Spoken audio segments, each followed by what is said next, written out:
Hello students, welcome to all of you on this very bright and result ensuring platform of Sri Science Academy.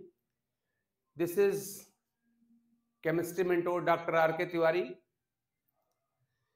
Students, आप जानते हैं कि GOC में और organic chemistry में एक बहुत इंपॉर्टेंट इफेक्ट होता है जो एरोमेटिक केमिस्ट्री पढ़ने में बहुत ज़्यादा हेल्पफुल होता है.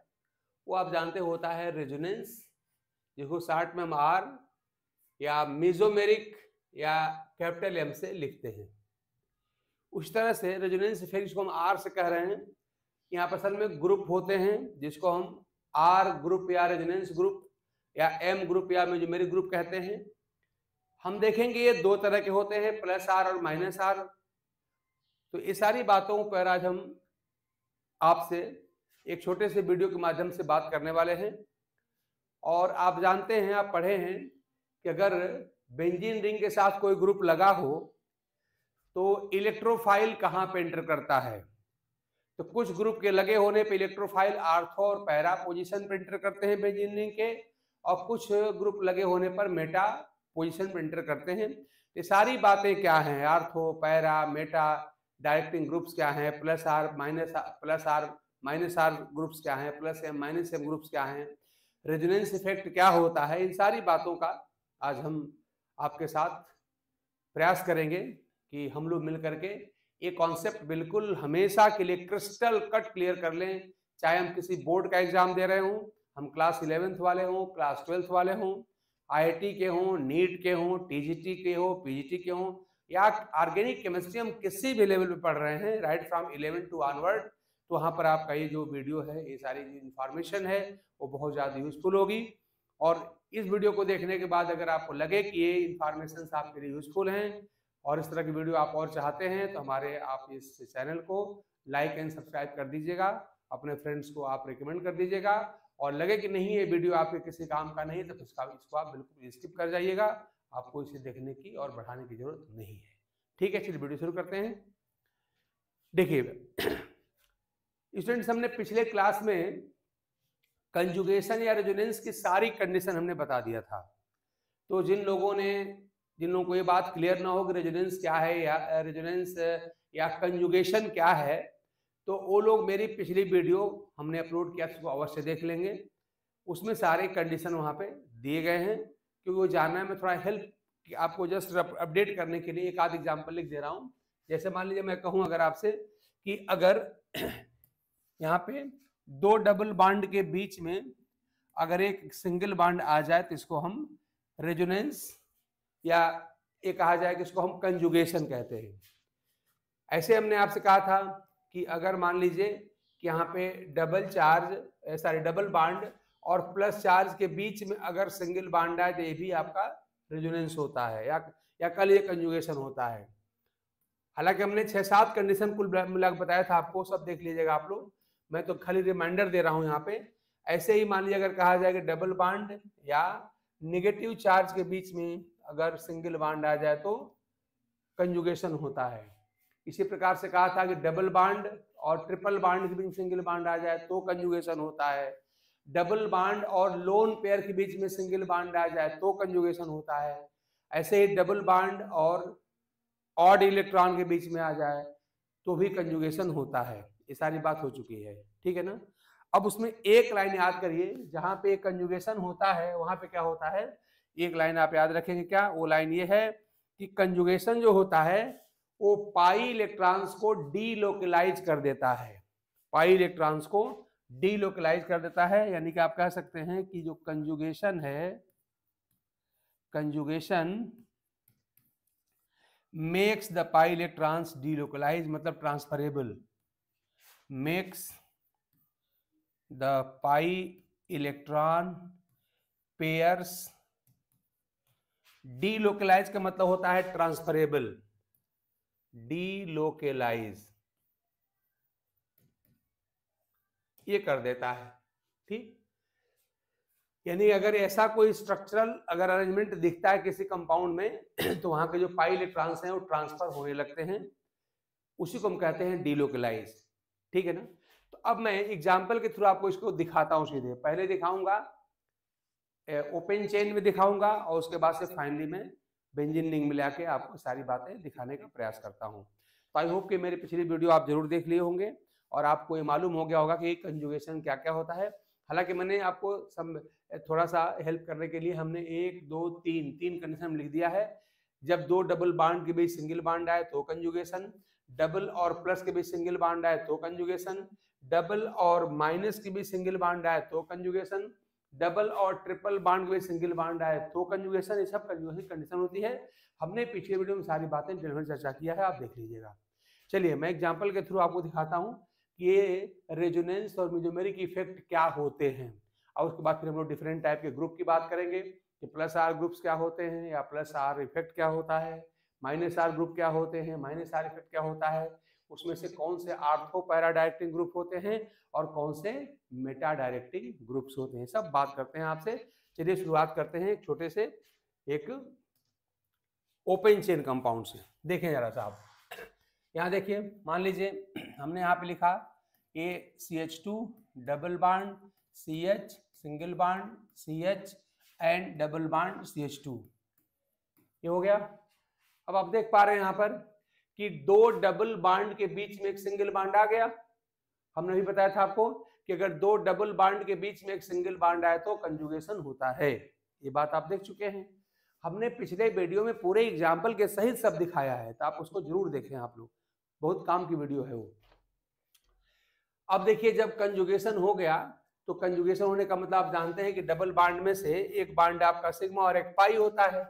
ये आपका सिग्मा बॉन्ड हो गया, मान लिया आपका ये पाई बॉन्ड हो गया, यहाँ भी आपका सिग्मा बॉन्ड हो गया और पाई बॉन्ड हो गया। तो आप कह सकते हैं कि दो पाई बॉन्ड के बीच में अगर एक सिग्मा बॉन्ड आ जाए तो कंजुगेशन होता है। एक कंडीशन है, कंडीशन ढेर सारी होती है। अब देखिए, आपने अभी अभी मैंने बताया आपको कि conjugation makes the pi electron delocalise, यानी कंजुगेशन क्या करता है, पाई इलेक्ट्रॉन पेयर को ट्रांसफरेबल बना देता है। और पाई इलेक्ट्रॉन पेयर कहाँ होते हैं, बात भी हमने अपने वीडियो में बताया था पिछले वीडियो में, मैं फिर दोबारा दोहरा दे रहा हूँ कि पाई इलेक्ट्रॉन पेयर होते कहाँ कहाँ हैं। देखिए मैं लिख भी दे रहा हूँ बल्कि एक बार दोबारा कि सोर्सेज ऑफ पाई इलेक्ट्रॉन क्या क्या होते हैं। Sources of pi electron pair, pi electron pair कहाँ कहाँ होते हैं तो याद रखिएगा, जो डबल बॉन्ड होता है उसमें आप जानते हैं सिग्मा और पाई बॉन्ड्स होते हैं। तो पाई बॉन्ड के इलेक्ट्रॉन, पाई इलेक्ट्रॉन के पेयर, पाई बॉन्ड के इलेक्ट्रॉन जो होते हैं पाई इलेक्ट्रॉन पेयर कहलाते हैं। आप जानते हैं पाई बॉन्ड डबल बॉन्ड में होता है, ट्रिपल बॉन्ड में होता है, और ऐसे आप जानते हैं जो लोन पेयर होते हैं वो भी पाई इलेक्ट्रॉन जो होते हैं उसके एग्जाम्पल्स होते हैं, और जो निगेटिव चार्ज होता है वहां भी पाई इलेक्ट्रॉन पेयर होता है। तो double bond, triple bond, negative charge और लोन पेयर, ये चार जगह पाई इलेक्ट्रॉन पेयर्स होते हैं। ये अगर कंजुगेशन में हुए तो ये ट्रांसफर होने लगेंगे अपनी जगह से, ठीक है ना। आई होप मेरी बात आप समझ गए होंगे। अब देखिए, अब आप देख रहे हैं कि यहाँ पे दो डबल बॉन्ड या दो पाई इलेक्ट्रॉन के बीच में एक सिंगल बॉन्ड आ गया, तो यहाँ पर क्या हो गया, यहाँ पर हो गया डीलोकेलाइजेशन, मतलब ये भी ट्रांसफर होने लगेंगे। अब देखिए, जैसे मान लीजिए मैं आपसे कहूं, जरा इस स्ट्रक्चर को देखिए, अगर स्ट्रक्चर में ऐसे बनाऊं, अगर ऐसे देखिए, ये CH2 double bond CH single bond CH2, फिर यहाँ पे CH और ये डबल बॉन्ड CH2। यहाँ भी आप देख रहे हैं कि ये डबल बॉन्ड में से आप देख रहे हैं कि यहाँ पर ये एक सिग्मा और एक पाई हो जाएगा, यहाँ भी एक सिग्मा और पाई होगा। लेकिन आप देखिए जैसा ये दो पाई बॉन्ड्स हैं, दो पाई बॉन्ड्स हैं, पाई इलेक्ट्रॉन पेयर्स हैं, लेकिन देखिए जैसा इनमें कंजुगेशन नहीं है। क्यों नहीं है? क्योंकि कंजुगेशन का नियम मैंने क्या बताया था आपको कि दो डबल बॉन्ड के बीच में एक ही सिंगल बॉन्ड होना चाहिए, तब होता है कंजुगेशन। और यहाँ क्या देख रहे हैं कि दो डबल बॉन्ड के बीच में देखिए एक सिंगल बॉन्ड है और एक सिंगल बॉन्ड है। हम कार्बन कार्बन सिंगल बॉन्ड की बात आपसे कर रहे हैं, तो एक और एक दो यहाँ पे सिंगल बॉन्ड हो गए, इसलिए अब एक कंजुगेशन में नहीं है। और जब कंजुगेशन में नहीं रहेंगे तो किसी पाई इलेक्ट्रॉन का ट्रांसफर नहीं होगा, जो जहां है वहीं पड़ा रहेगा। मान लीजिए अगर मैं इसकी नंबरिंग कर दूं, सपोज करिए, मान लीजिए हमारे लिए कार्बन नंबर 1 है, ये कार्बन नंबर 2 है, ये कार्बन नंबर 3 है, ये कार्बन नंबर 4 है और ये कार्बन नंबर 5 है। तो इसका मतलब कि हमारे डबल बॉन्ड किसके बीच में है? कार्बन नंबर 1 और कार्बन नंबर 2 के बीच में पाई बॉन्ड है, और ये वाला कहां पर है? 4 और 5 के बीच में पाई बॉन्ड है। तो ये जहां है वहीं रहेंगे, न तो इनके पाई इलेक्ट्रॉन ट्रांसफर होंगे और ना ही इनका पाई बांड की पोजीशन बदलेगी, जो जहां है वही रहेंगे। तो जो जहां है वही रहे इसे हम कहते हैं लोकेलाइजेशन। हम क्या कह सकते हैं कि इस स्ट्रक्चर में क्या है, तो आप कह सकते हैं कि पाई electron pairs and pi bonds, ये क्या है, ये लोकेलाइज हैं। बांड्स आर लोकेलाइज, और लोकेलाइज का मतलब है जो जहां है वहीं पर रहेगा, ये बदलने वाला नहीं है। ठीक है ना।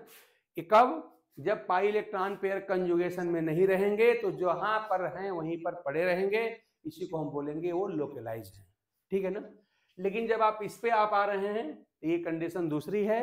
यहाँ पर आप साफ साफ देख पा रहे होंगे कि यहाँ पे पाई बांड के बीच में एक सिग्मा बांड आ गया, दो पाई बांड के बीच में सिग्मा बांड आ गया, या दो डबल बांड के बीच में एक सिग्मा बांड आ गया, तो ये कंजुगेशन की कंडीशन होती है। और कंजुगेशन क्या करता है, पाई इलेक्ट्रॉन को ट्रांसफरेबल बना देता है, डीलोकलाइज कर देता है। और देखिए वो मैं आपको दिखा रहा हूँ, देखिए जैसा अब क्या होगा, देखिए ये जो हमारा पाई इलेक्ट्रॉन पाई बांड है ना, इसका इलेक्ट्रॉन क्या करेगा, यहाँ से ट्रांसफर होके अगले पे आ जाएगा, अगले बांड पे आ जाएगा, के पास आ जाएगा। ठीक, क्यों ऐसा हुआ, तो आप देख रहे हैं जब कभी भी दो पाई बांड के बीच में एक सिग्मा बांड आता है तो ये पाई इलेक्ट्रॉन डीलोकलाइज यानी ट्रांसफरेबल हो जाते हैं। ठीक, इसलिए यहाँ पर देखिए उठ करके ट्रांसफर होकर यहाँ आ गया। और जब देखिए ट्रांसफर जब यहाँ पर आएगा तो आप जानते हैं इस पाई बांड में दो इलेक्ट्रॉन होंगे।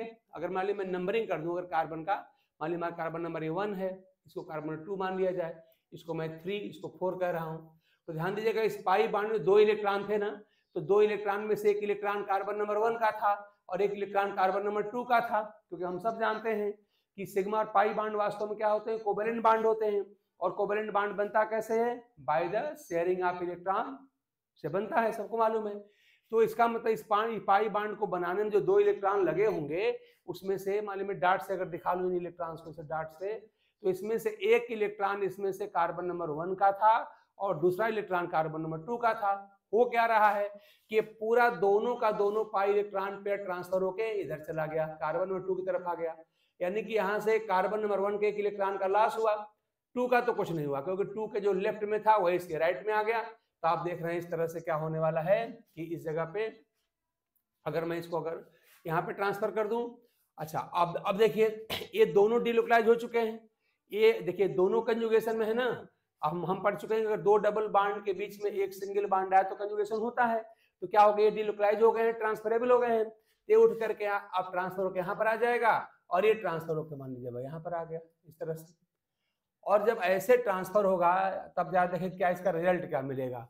इसका रिजल्ट ये मिलेगा कि जब आपने इसको ट्रांसफर किया तो कार्बन नंबर 1 पे आके आ जाएगा प्लस चार्ज, यानी इस कार्बन नंबर 1 पे अब आएगा प्लस चार्ज। देखिए ऐसा, ये आपका CH2 है, CH2 का CH2 रहेगा।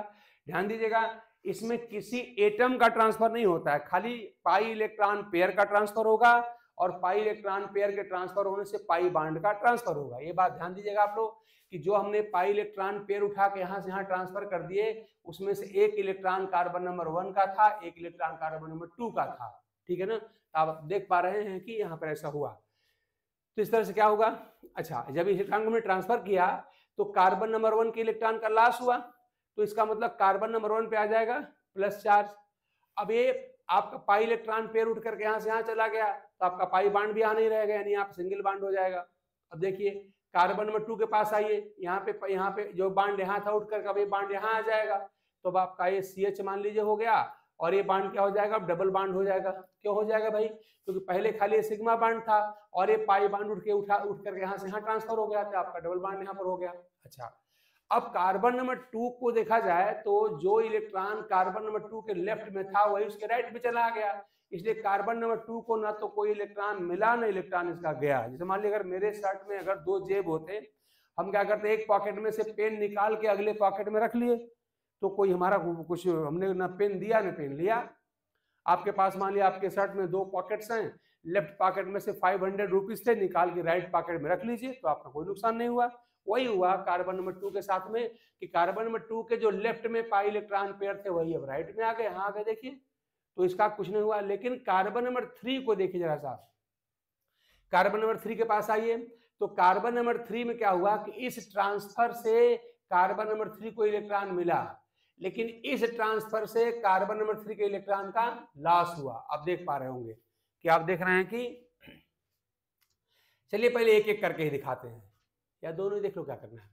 तो अगर मैं इसको दिखाऊं तो जब ये इलेक्ट्रॉन उड़ करके यहाँ आया तो कार्बन 3 को इलेक्ट्रॉन मिला, लेकिन इससे कार्बन 3 के इलेक्ट्रॉन का लॉस हो गया, यानी कार्बन नंबर 3 का भी यहाँ पे कुछ नहीं होगा, जैसा था वैसे छोड़ दीजिए। लेकिन आप क्यों ऐसा हम छोड़ रहे हैं कार्बन 3 को? ये इलेक्ट्रॉन के ट्रांसफर से कार्बन नंबर 3 को इलेक्ट्रॉन मिला और इस ट्रांसफर से कार्बन नंबर 3 के इलेक्ट्रॉन का लॉस हुआ, यानी एक इलेक्ट्रॉन कार्बन नंबर 3 को मिला, एक ही का लॉस हुआ, यानी कार्बन नंबर 3 भी अनअफेक्टेड रहेगा। लेकिन अब देखिए इलेक्ट्रॉन पेयर ट्रांसफर होकर यहाँ गया तो आप देख रहे हैं ये बॉन्ड आपका सिंगल हो जाएगा, और ये जो कार्बन आपका है चौथा कार्बन CHO कार्बन, वो देख रहे हैं वो इलेक्ट्रॉन पा रहा है तो यहाँ पा जाएगा माइनस चार्ज। ठीक है ना? तो हमने दोनों को लेके एक साथ दिखा दिया है, हम चाहें तो एक एक अलग अलग ग्रुप में भी देख सकते हैं। तो मैं खाली ये दिखाने का प्रयास कर रहा हूं अभी आपको ये कि अगर पाई इलेक्ट्रॉन पेयर्स अगर कंजुगेशन में होंगे, मतलब कि अगर दो डबल बॉन्ड के बीच में एक सिंगल बॉन्ड आएगा तो वो बॉन्ड जहां है, वो पाई इलेक्ट्रॉन पेयर जहां है वहां पे नहीं रहेंगे, वहां से वो ट्रांसफर हो सकते हैं, और उनका ट्रांसफर होना ही कहलाता है डीलोकलाइजेशन। ठीक, देखिए आपने कहा कि ये दो डबल बॉन्ड आपस में कंजुगेशन में है, तो आपने क्या किया, इस इलेक्ट्रॉन को ट्रांसफर करके आपने यहाँ कर दिया। मैं फिर रिपीट करूँ तो जब इसको उठा के यहाँ से यहाँ ले गए तो आपका जो पाई बॉन्ड कार्बन, अगर मैं फिर नंबरिंग दोबारा वही कर दूं, ये कार्बन नंबर 1 है, ये 2 है, ये 3 है और ये 4 है, तो आप देख रहे हैं क्या कि कार्बन नंबर 1 और 2 के बीच जो पाई इलेक्ट्रॉन पेयर थे उसके कहाँ चले गए, कार्बन नंबर 2 और 3 के बीच में चले गए, यानी कार्बन नंबर 1 का इस प्रक्रिया में लॉस हुआ, क्योंकि पाई बॉन्ड को बनाने में 2 इलेक्ट्रॉन लगे थे, एक इलेक्ट्रॉन इसमें कार्बन नंबर 1 का था, एक इलेक्ट्रॉन कार्बन नंबर 2 का था, तो 2 का तो खैर कुछ नहीं हुआ, 2 के वही इलेक्ट्रॉन 2 के लेफ्ट में था उसके राइट में आ गया, तो कार्बन नंबर 2 का ना लॉस हुआ ना गेन हुआ, लेकिन कार्बन नंबर 1 का लॉस हुआ। तो जिसके इलेक्ट्रॉन का लॉस होगा वहां पर आ गया प्लस चार्ज, और जिसका कुछ नहीं हुआ वो जैसा था वैसा रह गया, बस उस वही डबल बॉन्ड उसको लेफ्ट में था वही उसके राइट में आ गया। और ये ठीक वैसे ही है कि अगर हमारे शर्ट में 2 जेब हों, 2 पॉकेट हों, और हमारे पास एक लेफ्ट पॉकेट में अगर हमारे पास एक 500 रुपये का नोट है तो उसको उठा के अगर हमने अपने राइट पॉकेट में रख लिया तो कोई फर्क पड़ने वाला नहीं है हमारा, न तो मेरा पैसा गया और न मुझे पैसा कोई मिला, वही हुआ। अब देखिए हमने इसका भी ट्रांसफर कर दिया, तो अगर ये ट्रांसफर हो जाए तब क्या होगा, ध्यान दीजिएगा कि अब इस कार्बन नंबर 3 के बारे में सोचिए। तो अब देख रहे हैं कि इस पहले वाले ट्रांसफर से कार्बन नंबर 3 को एक इलेक्ट्रॉन मिल रहा है और दूसरे वाले ट्रांसफर से कार्बन नंबर 3 के एक इलेक्ट्रॉन का लॉस हो रहा है, यानी carbon number transfer number 1 carbon number 3 को एक इलेक्ट्रॉन दे रहा है और ट्रांसफर नंबर 2 एक इलेक्ट्रॉन ले जा रहा है, तो कार्बन नंबर 3 को जितना इलेक्ट्रॉन मिला उतना ही लॉस हो गया, यानी इसमें कार्बन नंबर 3 भी अनअफेक्टेड रहेगा, कोई फर्क नहीं पड़ने वाला है। लेकिन अब कार्बन नंबर 4 पे आइए तो यहाँ पे पाई इलेक्ट्रॉन का ट्रांसफर हुआ, इसका मतलब क्या था, ध्यान दीजिएगा कि यहाँ पर भी यहाँ पे 2 इलेक्ट्रॉन थे, इसमें इस 2 इलेक्ट्रॉन में से इस बांड, जानते हैं हर बांड को बनाने में 2 इलेक्ट्रॉन इन्वॉल्व होते हैं, तो इन 2 इलेक्ट्रॉन जो डॉट्स हमने दिखाया है उसमें एक इलेक्ट्रॉन कार्बन नंबर 4 का था, एक इलेक्ट्रॉन कार्बन नंबर 3 का था, तो आप देख रहे हैं दोनों ही इलेक्ट्रॉन, इस एरो का मतलब है पूरे दोनों इलेक्ट्रॉन का ट्रांसफर, तो दोनों इलेक्ट्रॉन का ट्रांसफर होकर कार्बन नंबर 4 पे चला गया, यानी कार्बन नंबर 4 ने अपना इलेक्ट्रॉन तो लिया ही लिया, कार्बन नंबर 3 का भी इलेक्ट्रॉन ले लिया, तो इस तरह से कार्बन नंबर 4 पे आ जाएगा माइनस चार्ज। ठीक है ना? तो हमने आपको क्या दिखाया कि जहां कहीं भी 2 डबल बॉन्ड के बीच में एक सिंगल बॉन्ड आ जाएगा तो उसे कंजुगेशन कहेंगे, और एक कंजुगेशन क्या करता है, पाई इलेक्ट्रॉन को ट्रांसफरेबल बना देता है, इसी को हम कहते हैं delocalisation of pi electron pair. अब आप देखिए ध्यान दीजिएगा इसका परिणाम क्या होता है, 2-3 बातें इसका परिणाम है। पहली बात यह है कि देख रहे हैं कि पाई बॉन्ड जहां पर होता है उसकी पोजीशन बदल जाती है। देखिए यहाँ पर पाई बॉन्ड कार्बन नंबर 1 और कार्बन नंबर 2 के बीच में था, अब कहां चला गया, कार्बन नंबर 2 और 3 के बीच में चला गया, है ना? तो पाई बॉन्ड ने अपनी पोजीशन बदल दी, क्योंकि पाई इलेक्ट्रॉन का ट्रांसफर होता है और जहां पाई इलेक्ट्रॉन जाता है वहीं पर आपका पाई बॉन्ड बन जाता है। तो इसने क्या किया कि पाई इलेक्ट्रॉन का ट्रांसफर किया है, जिससे पाई बॉन्ड की पोजीशन बदल गई है। जो पाई बांड पहले कार्बन नंबर 1 और 2 था वो चला गया 2 और 3 के बीच में। ठीक, दूसरी बात क्या देख रहे हैं, यहाँ पर क्या हो रहा है, यहाँ पर पाई इलेक्ट्रॉन पेयर का ट्रांसफर हो रहा है। और तीसरी एक बहुत इंपॉर्टेंट बात आप यहाँ नोट कर सकते हैं, क्या, देखिए ऐसा कि जो कार्बन नंबर 1 और 2 के बीच में जो बांड पहले डबल हुआ करता था, अब क्या हो गया, अब देखिए बांड आपका सिंगल हो गया। यानी जहां डबल बांड था वहां पे सिंगल बांड हो गया। अब आ जाइए कार्बन नंबर 2 और 3 के बीच में, देखिए ये बांड कैसा था आपका, सिंगल था। अब ये बांड कैसा हो गया, देखिए डबल हो गया। ऐसे कार्बन नंबर 3 और 4 के पास आइए, जो बांड डबल था वो क्या हो गया, देखिए यहाँ पे सिंगल हो गया। इसका मतलब ये हुआ, आप कह सकते हैं कि ये जो इफेक्ट है जिसको हम रेजोनेंस या मेसोमेरिक इफेक्ट कह रहे हैं, वो क्या करता है कि डबल बांड में सिंगल बांड कैरेक्टर इंट्रोड्यूस कर देता है। जहां डबल बांड था कार्बन नंबर 1 और 2 के बीच में, वहां पे सिंगल बांड आ गया। और जहां पे सिंगल बांड होता है, देखिए 2 और 3 के बीच में सिंगल बांड था, वो क्या हो गया, देखिए यहाँ पे डबल बांड आ गया। यानी सिंगल बांड में डबल बांड कैरेक्टर इंट्रोड्यूस कर देता है। इसका मतलब ये हुआ कि जो डबल बांड कंजुगेशन में होते हैं वो ना तो प्योर डबल बांड होते हैं और ना प्योर सिंगल बांड होते हैं, ना प्योर सिंगल बांड होते हैं ना प्योर डबल बांड होते हैं। उनके अंदर क्या होता है कि डबल बांड के अंदर सिंगल बांड कैरेक्टर आ जाता है और सिंगल बांड के अंदर डबल बांड कैरेक्टर भी आ जाता है। इसका मतलब क्या हुआ, याद रखिए, आप सब जानते हैं कि कार्बन कार्बन सिंगल बांड आप जानते हैं बड़ा होता है कार्बन कार्बन डबल बांड से।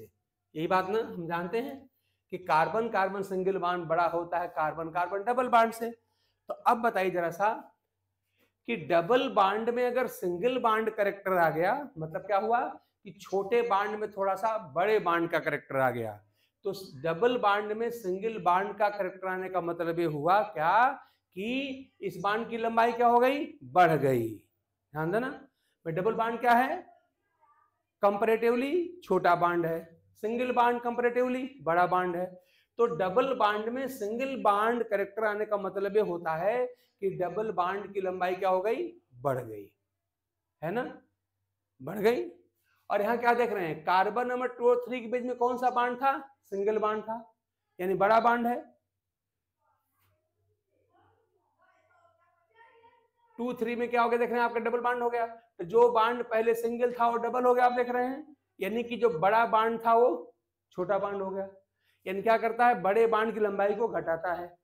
यानी कंजुगेशन करता क्या है, याद रखिएगा कि छोटे बांड की लंबाई को बढ़ाता है। छोटा बांड कौन, मतलब डबल बांड की लंबाई को बढ़ा देगा। और जो बड़ा बांड है, जो कार्बन कार्बन सिंगल बांड है, उसकी लंबाई को क्या करेगा, घटा देगा। तो जहां कहीं भी रेजोनेंस होगा, जहां कहीं भी पाई इलेक्ट्रॉन का ट्रांसफर होगा, वहां क्या होगा, याद रखिएगा कि छोटे बांड की लंबाई बढ़ जाती है और बड़े बांड की लंबाई घट जाती है। अभी मैं इसका प्रूफ आपको दिखा रहा हूं, ठीक है ना। तो आई होप मेरी बात आप समझ रहे होंगे। वो क्या, यहाँ पे जाकर देखिए, यहाँ भी दो डबल बांड के बीच में आप देख रहे हैं, यहाँ पे दो पाई बांड्स हैं, लेकिन आप क्या कह रहे हैं कि यहाँ पर पाई इलेक्ट्रॉन पेयर कैसे हैं, लोकलाइज हैं, लिख रहे हैं लोकलाइज हैं, यानी ये जहां है वहीं के वहीं रहेंगे। ऐसा क्यों हुआ, क्योंकि यहाँ पे कोई कंजुगेशन नहीं है। क्यों नहीं है, क्योंकि हम पढ़े हैं कि दो डबल बांड के बीच में एक सिंगल बांड होना चाहिए। और यहाँ क्या देख रहे हैं कि दो डबल बांड के बीच में दो सिंगल बांड आ गए, यहाँ कोई कंजुगेशन नहीं है। और जहां कंजुगेशन नहीं है, जहां रेजोनेंस नहीं है, वहां के पाई इलेक्ट्रॉन जहां हैं वहीं पड़े रहेंगे, उनका कोई ट्रांसफर नहीं होगा, वो कहलाएंगे लोकलाइज। लेकिन यहाँ बात देख रहे हैं दूसरी है, यहाँ क्या है कि दो डबल बांड के बीच में एक सिंगल बांड आ गया, इसे कहते हैं कंजुगेशन। और कंजुगेशन मैंने आपको लिख के बताया था, कंजुगेशन मेक्स द, अभी मैं आगे से लिखने वाला हूं, conjugation makes the pi electron pair delocalise, ये होता है ना। तो क्या हो गया कि इसी के नाते इस पाई इलेक्ट्रॉन का ट्रांसफर हो रहा है। और इसी ध्यान दीजिए, अगर दो पाई बांड के बीच में एक सिग्मा बांड या सिंगल बांड आ गया तो उसी को कंजुगेशन कह रहे हैं। और कंजुगेशन क्या करता है, पाई इलेक्ट्रॉन पेयर को डीलोकलाइज मतलब ट्रांसफरेबल कर देता है। और इन्हीं पाई इलेक्ट्रॉन पेयर का ट्रांसफर होना ही कहलाता है रेजोनेंस इफेक्ट या मेसोमेरिक इफेक्ट। अभी मैं सब बात लिखने वाला हूं। मैंने क्या कहा, पाई इलेक्ट्रॉन या डीलोकलाइज पाई इलेक्ट्रॉन पेयर के ट्रांसफर को हम कहते हैं रेजोनेंस इफेक्ट या मेसोमेरिक इफेक्ट, यानी the transfer of delocalised pi electron pair is called resonance effect और मेसोमेरिक इफेक्ट। आप देख रहे हैं कि जो पाई इलेक्ट्रॉन पेयर कार्बन नंबर 1 और 2 के बीच में थे वो देख रहे हैं ट्रांसफर होके 2 और 3 के बीच में चले गए। देखिए बॉन्ड आपके यहाँ पाई बन गया, आपका एक सिग्मा और यहाँ पर एक पाई हो गया, ठीक है ना। तो आप देख रहे हैं पाई इलेक्ट्रॉन पेयर के ट्रांसफर को हम कहते हैं क्या, रेजोनेंस इफेक्ट या मेसोमेरिक इफेक्ट कहते हैं, ठीक है ना। अब इसका मैंने कहा कि इसका रिजल्ट क्या होता है, ध्यान दीजिएगा। तो रेजोनेंस इफेक्ट में या मेसोमेरिक इफेक्ट में किसी एटम का ट्रांसफर नहीं होगा। आप चेक कर लीजिए, कार्बन नंबर 1, 2, 3, 4 जो जहां जैसे थे, जो H जहां था वैसा ही यहाँ पर भी है। हमने इस स्ट्रक्चर को इसमें बदल दिया लेकिन हमने कोई एटम नहीं बदला, यानी यहाँ पर किसी एटम का, ना तो कार्बन का ना हाइड्रोजन का, किसी का ट्रांसफर नहीं होता है। किसका ट्रांसफर होता है, तो खाली पाई इलेक्ट्रॉन पेयर का ट्रांसफर होता है।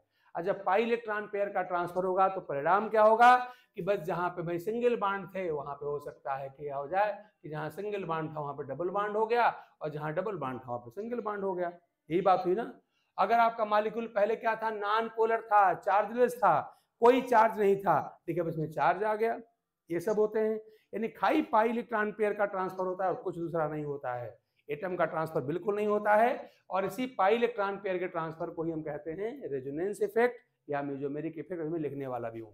और देखिए और बात क्या हुई, 2-3 आपको परिणाम और दिखाई दे रहे हैं कि डबल बॉन्ड जहां था वहां पे सिंगल बॉन्ड हो सकता है, जहां सिंगल बॉन्ड है वहां डबल बॉन्ड हो सकता है। मैंने बताया आपको, इसी को मैंने कहा कि रेजोनेंस क्या करता है कि डबल बॉन्ड में सिंगल बॉन्ड कैरेक्टर इंट्रोड्यूस कर देता है और सिंगल बॉन्ड में डबल बॉन्ड कैरेक्टर इंट्रोड्यूस कर देता है। मैंने आपको यहाँ पर बताया कि single bond carbon carbon single bond क्या होता है, लार्जर बॉन्ड होता है और कार्बन कार्बन डबल बॉन्ड जो होता है कंपैरेटिवली स्मॉलर बॉन्ड होता है। और सिंगल बॉन्ड डबल बॉन्ड में सिंगल बॉन्ड कैरेक्टर आने का मतलब क्या हुआ कि इस बॉन्ड की लंबाई क्या हो गई, बढ़ गई। और सिंगल में डबल बॉन्ड कैरेक्टर आने का मतलब हुआ इसकी लंबाई क्या हो गई, घट गई। ये बात याद रखिएगा।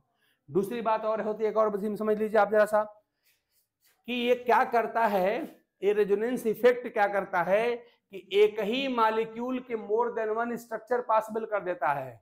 यानी अगर मान ली मैं कहूँ अगर ये स्ट्रक्चर नंबर मान लीजिए कि आपका अगर स्ट्रक्चर नंबर ये फर्स्ट है तो इसी की स्ट्रक्चर नंबर यहाँ पे सेकेंड बन गई, और भी बन सकती हैं। तो एक ही मॉलिक्यूल की मोर देन वन स्ट्रक्चर बन जाती हैं और एक ही मॉलिक्यूल की मोर देन वन स्ट्रक्चर का बनना ही कहलाता है रेजोनेंस या मेसोमेरिज्म। रेजोनेंस या मेसोमेरिज्म, ध्यान दीजिए, एक बार मैंने कहा रेजोनेंस इफेक्ट और एक बार कह रहा हूं resonance.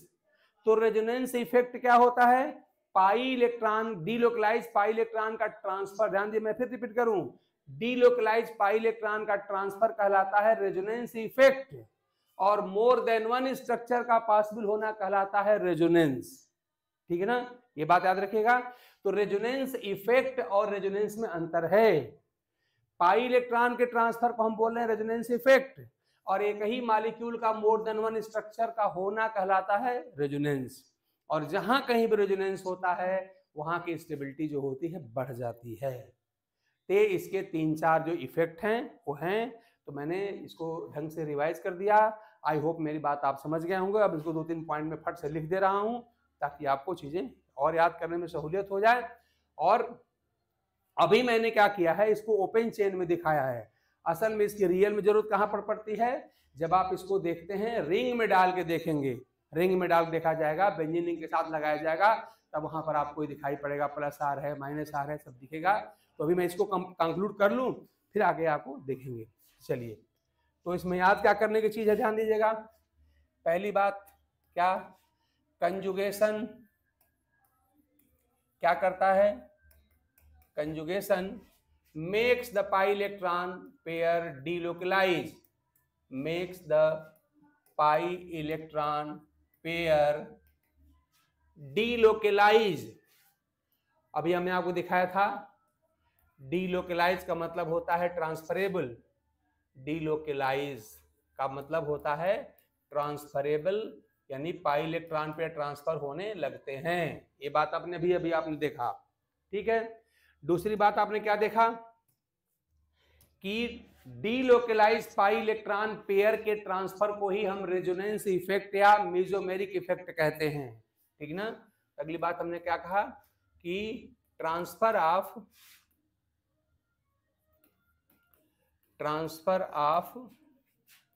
Delocalise pi electron pairs is called क्या, ये कहलाता है रेजोनेंस इफेक्ट, यही कहलाता है रेजोनेंस इफेक्ट, रेजोनेंस इफेक्ट, या आप इसको आर इफेक्ट भी कह सकते हैं ना, या आर इफेक्ट। और थोड़े से डिफरेंस के साथ इसको मेसोमेरिक इफेक्ट भी कह सकते हैं। हम इसका एक और नाम लिख दे रहे हैं। हालांकि रेजोनेंस और मेसोमेरिज्म में थोड़ा सा अंतर होता है, लेकिन अभी आप उसको दोनों को सेम मान लीजिए, हम किसी वीडियो में उसका अंतर भी क्लियर कर देंगे। और मेसोमेरिक इफेक्ट, और मेसोमेरिक इफेक्ट, मेसोमेरिक इफेक्ट, और मेसोमेरिक का पहला अक्षर एम है ना, जैसे रेजोनेंस का फर्स्ट लेटर आर है तो इस आर से आपका रेजोनेंस बन गया, है ना। और मेसोमेरिक का पहला अक्षर एम है तो आपका बन जाएगा एम इफेक्ट, एम इफेक्ट, है ना। तो क्या आपने क्या कहा, transfer of delocalise pi electron pair is called resonance effect या आर इफेक्ट या मेसोमेरिक इफेक्ट या एम इफेक्ट, है ना। और अभी पूरी बात हमने भी आपको दिखाया था कि कैसे इलेक्ट्रॉन का ट्रांसफर हो रहा था। तो उसी पाई इलेक्ट्रॉन के ट्रांसफर को हम कहते हैं क्या, रेजोनेंस इफेक्ट या मेसोमेरिक इफेक्ट। ये सब बात आप देख चुके हैं। मैं आपको खाली फैक्ट इसमें जो अभी वीडियो में दिखाया था फिगर के साथ, उसी को मैं यहाँ पे लिख रहा हूँ। अगली बात हम लोगों ने क्या देखा था, वो ये देखा था कि रेजोनेंस इफेक्ट क्या करता है, उसमें खाली पाई इलेक्ट्रॉन का ट्रांसफर होता है, किसी एटम का ट्रांसफर वहां पे नहीं होता है, ये भी याद रखिएगा। तो आप कह सकते हैं क्या कि आर इफेक्ट मतलब resonance effect, are effect involves the transfer of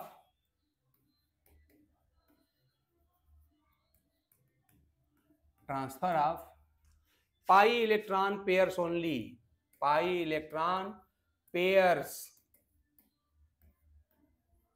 only, not of any atom, not of any atom, किसी एटम का कोई ट्रांसफर वहां पे नहीं होता, जो एटम जहां होता वहीं पर वो रहेगा, ठीक। फिर आपने एक बात और क्या वहां पे कही है, एक बात और वहां ये कहा गया है कि ये क्या करता है रेजोनेंस इफेक्ट, रेजोनेंस इफेक्ट के कारण क्या होता है, मोर देन वन स्ट्रक्चर पॉसिबल हो जाती है फॉर द सेम मॉलिक्यूल, इसी को हम कहते हैं वही, इसे ही कहलाता है रेजोनेंस या मेसोमेरिज्म, है ना। तो आप यहाँ पे एक पॉइंट और नोट कर सकते हैं, वो क्या कि transfer of pi electron pairs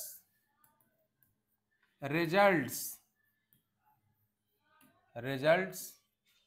in the formation of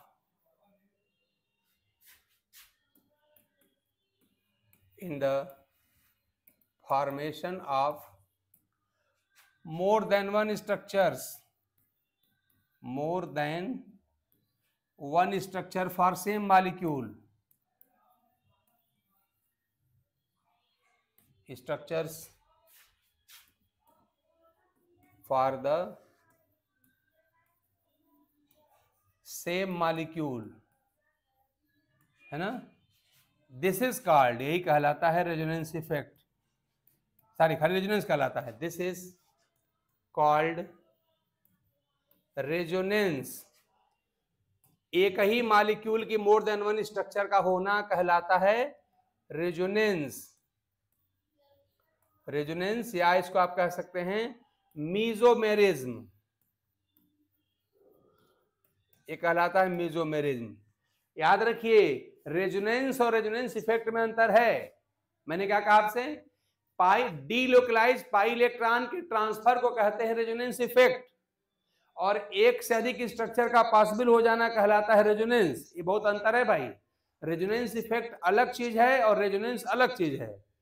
resonance effect क्या है, मैं कई बार फिर रिपीट कर रहा हूं, transfer of delocalised pi electron pair is called resonance effect. लेकिन क्या होता है, एक ही स्ट्रक्चर का यानी एक ही मॉलिक्यूल की मोर देन वन स्ट्रक्चर का पॉसिबल हो जाना कहलाता है रेजोनेंस या मेसोमेरिज्म। ठीक है ना, ये हमने आपसे बात कर लिया। और एक पॉइंट और आप याद रखिएगा, वो बात ये कि रेजोनेंस क्या करता है, डबल बॉन्ड में सिंगल बॉन्ड कैरेक्टर इंट्रोड्यूस कर देता है और सिंगल बॉन्ड में डबल बॉन्ड कैरेक्टर इंट्रोड्यूस कर देता है। ये पॉइंट भी आप याद रखिए। असल में क्या है, ये बेसिक बातें आज मैं आपसे सारी कर रहा हूं। ये सारी बेसिक बातों पे अगर आपका कमांड हो जाएगा वो सिंपल सा स्ट्रक्चर लेकर के, तो अब इसी को हम एरोमेटिक रिंग स्ट्रक्चर के साथ डिफरेंट ग्रुप डाल के फिर इसको ट्रांसफर करा के इलेक्ट्रॉन पेयर देखेंगे कि कहां पे पाई इलेक्ट्रॉन पेयर का transfer from group to ring हो रहा है और कहां पे फ्रॉम रिंग टू ग्रुप हो रहा है। कब हम आर्थो पैरा डायरेक्टिंग ग्रुप और इफेक्ट कहेंगे और कब हम मेटा डायरेक्टिंग इफेक्ट ग्रुप कहेंगे।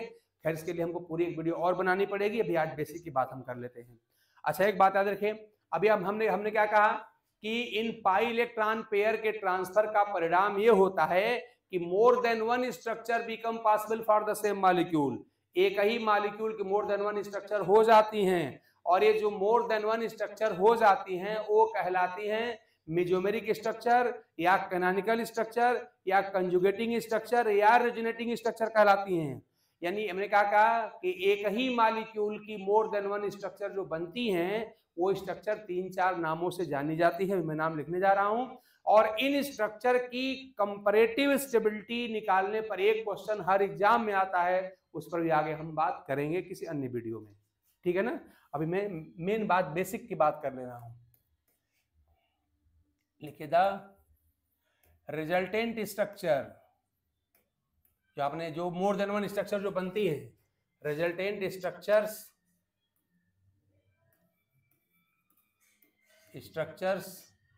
आर कॉल्ड, ये कहलाती हैं, ध्यान दीजिएगा, देखिए क्या क्या कहलाती हैं। तो ये कहलाती हैं, ध्यान दीजिए, कई नाम से इनको जानते हैं। एक नाम इसका है रेजोनेटिंग स्ट्रक्चर, रेजोनेटिंग स्ट्रक्चर इनको कहते हैं, है ना। या इनका एक और नाम है, इसी को हम मेसोमेरिक स्ट्रक्चर भी कहते हैं, मेसोमेरिक स्ट्रक्चर कहते हैं। या इसी को हम लोग कह सकते हैं क्या, इसी को हम लोग कंजुगेटिंग स्ट्रक्चर भी कहते हैं। इन सारी स्ट्रक्चर को हम कहते हैं कंजुगेटिंग स्ट्रक्चर्स कहते हैं। और इन्हीं को याद करिए हम लोग कैनोनिकल स्ट्रक्चर भी कहते हैं, कैनोनिकल स्ट्रक्चर्स इनको हम लोग कहते हैं। ठीक है ना, ये बातें आप देखिए, इनको हम डिफरेंट नाम जानते हैं। ये सब बातें क्या है, हमने अभी इसके पहले आप पॉइंट में आपको बताया था, हमने एग्जाम्पल में दिखाया भी था आपको कि जहां कहीं डीलोकलाइज्ड पाई इलेक्ट्रॉन पेयर का ट्रांसफर होगा, परिणाम क्या होगा, एक ही मॉलिक्यूल की कई स्ट्रक्चर पॉसिबल हो जाती हैं और जो ही more than one structure possible होती हैं उन्हीं को हम इन 4 नामों से जानते हैं। इसमें सबसे जो पॉपुलर नेम है वो है कैनोनिकल स्ट्रक्चर का अथवा रेजोनेटिंग स्ट्रक्चर का। ये ज्यादा नाम यूज किए जाते हैं, हालांकि ये भी 2 इनके नाम हैं। ठीक है ना, याद रखिएगा। और एक बात आप और याद रखिएगा, वो ये कि इसमें से जो डिफरेंट स्ट्रक्चर होती हैं, याद रखिए ये क्यों लिखी जाती हैं।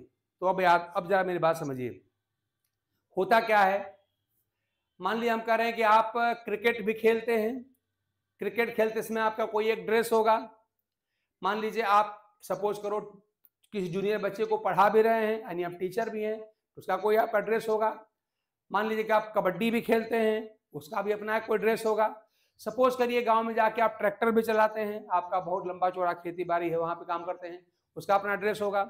अब बताइए, हर काम करते समय आपका एक फोटो खींच के रख दिया जाए, अब कहा जाए कि यार आखिर में ये आदमी है क्या, तो आपके सामने जो कई फिगर या कई पिक्चर का जो एक आपको सेट दिखाई पड़ेगा, वो कहेगा यार इनके कई काम हैं, ये हॉकी प्लेयर भी हैं, ये क्रिकेट प्लेयर भी हैं, ये टीचर भी हैं, ये स्टूडेंट भी हैं, ये ट्रैक्टर ड्राइवर भी हैं, सब हैं।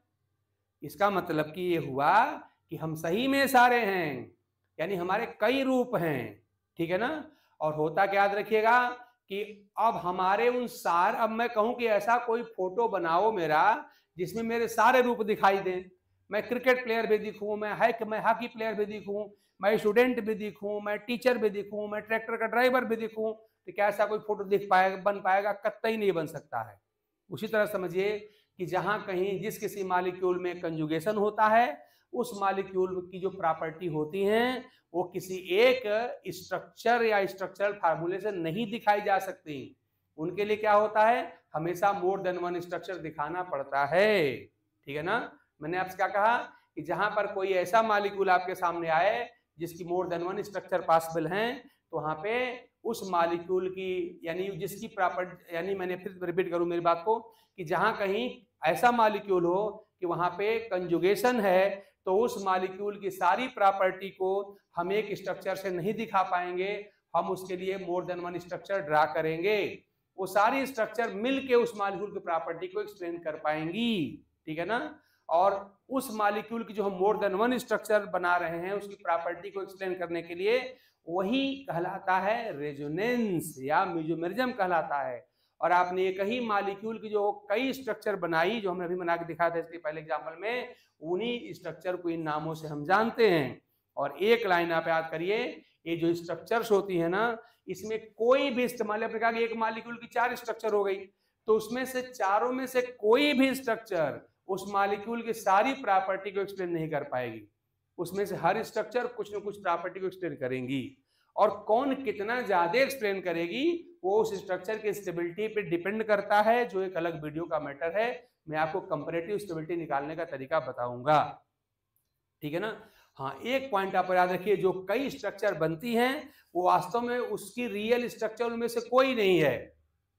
उसके बारे में एक लाइन कहा जाता है कि जो कैनोनिकल स्ट्रक्चर बनती है वो सब कैसी होती हैं, सब इमेजिनरी होती हैं, काल्पनिक होती हैं, हाइपोथेटिकल होती हैं, नॉन रियल होती हैं, नॉन एग्जिस्टेंट होती है, कोई इसमें रियल नहीं है। तो फिर रियल क्या है भाई? तो रियल क्या होता है, जितनी भी कैनोनिकल स्ट्रक्चर बनेंगी वो उनका जो हाइब्रिड होता है वही उसका रियल स्ट्रक्चर होता है। देखिए, ये टॉपिक आपका काफी इंपॉर्टेंट है, पूरी आप जानते हैं एरोमेटिक केमिस्ट्री की बैकबोन है ये। मैं आज के वीडियो में मैंने खाली इसके बेसिक्स को बताया है जो बहुत जरूरी है।